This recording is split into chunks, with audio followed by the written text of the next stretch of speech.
Cogito, un nouvel angle pour comprendre l'actualité. un nouvel angle pour comprendre l'actualité.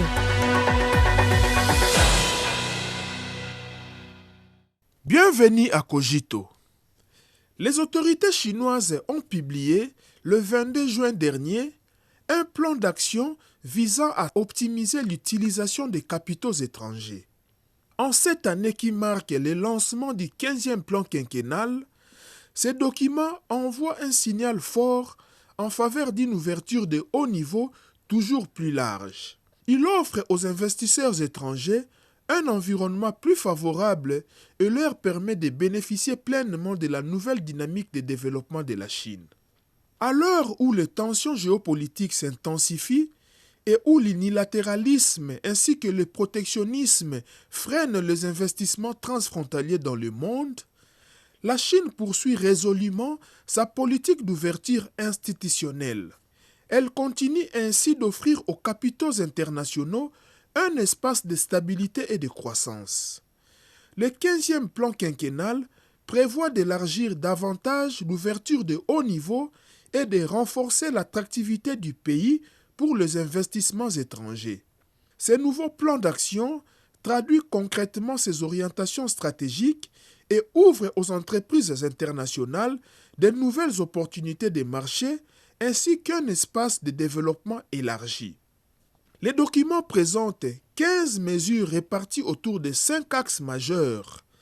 Élargir l'accès au marché, faciliter les investissements étrangers, renforcer la promotion des investissements, améliorer les services destinés aux investisseurs étrangers et optimiser la gestion des investissements étrangers. Selon des analystes, ce plan se distingue par ses objectifs clairs et son approche pragmatique. Il répond à la fois aux besoins du développement chinois et aux attentes de la communauté internationale tout en créant de nouvelles perspectives de coopération et de prospérité partagée. Pour les investisseurs étrangers, l'élargissement de l'accès au marché chinois constitue une source importante de nouvelles opportunités. Les restrictions à l'investissement étranger dans le secteur manufacturier ont désormais été entièrement supprimées. Le nouveau plan met en outre l'accent sur l'ouverture accrue des secteurs des services, de la finance et de l'industrie pharmaceutique. Cette évolution accompagne la transformation et la montée en gamme de l'économie chinoise tout en ouvrant de nouveaux horizons aux entreprises internationales. Le secteur pharmaceutique en offre une illustration concrète. Les plans prévoient notamment de soutenir l'entrée sur le marché chinois des médicaments et des dispositifs médicaux innovants de haute qualité et de faciliter leur accès aux circuits de distribution. Selon un responsable du laboratoire britannique AstraZeneca, l'amélioration continue des politiques pharmaceutiques chinoises et le renforcement des capacités de recherche et développement ont permis à l'entreprise d'obtenir cette année en Chine 11 autorisations portant sur de nouveaux médicaments ou de nouvelles indications thérapeutiques, dont une première mondiale. De son côté, le directeur général de Revvity Chine estime que les nouvelles mesures élargiront encore davantage les possibilités d'activité et les capacités d'innovation de l'entreprise sur le marché chinois. Les plans accordent également une place importante à la facilitation des investissements étrangers. Ils prévoient notamment d'améliorer les cadres réglementaires de fusions-acquisitions impliquant des capitaux étrangers, de soutenir le réinvestissement local des bénéfices réalisés en Chine et d'encourager l'implantation des centres de recherche et développement par les entreprises étrangères. Pour certains observateurs, ces mesures contribueront à lever davantage les obstacles à la circulation de facteurs de production essentiels et permettront aux entreprises étrangères de bénéficier pleinement des avancées de l'ouverture institutionnelle. L'amélioration du système de services aux investisseurs étrangers constitue un autre volet essentiel du plan.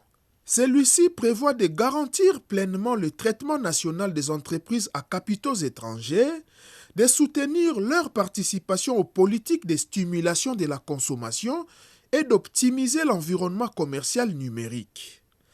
Ces mesures contribueront à préserver des conditions de concurrence équitables, à répondre concrètement aux préoccupations des entreprises étrangères et à renforcer l'attractivité du marché chinois pour les investisseurs internationaux. Les résultats sont déjà visibles. Dans le cadre du programme chinois de renouvellement des biens de consommation, les marques automobiles étrangères représentent plus de 35% des nouvelles ventes générées.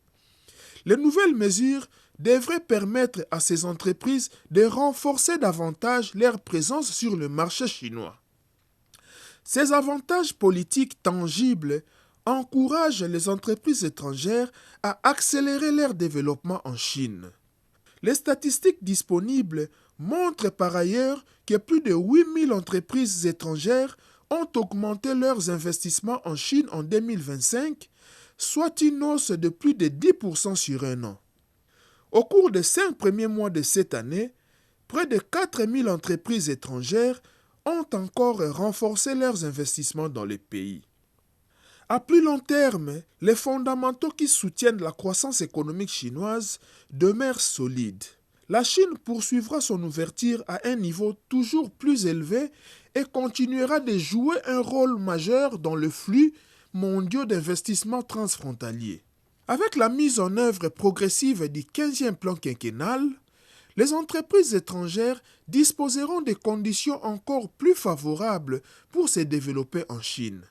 Comme le soulignent de nombreux dirigeants de multinationales, en s'intégrant profondément au marché chinois, les investisseurs étrangers construisent non seulement leur propre avenir, mais participent également à celui d'une Chine ouverte et prospère.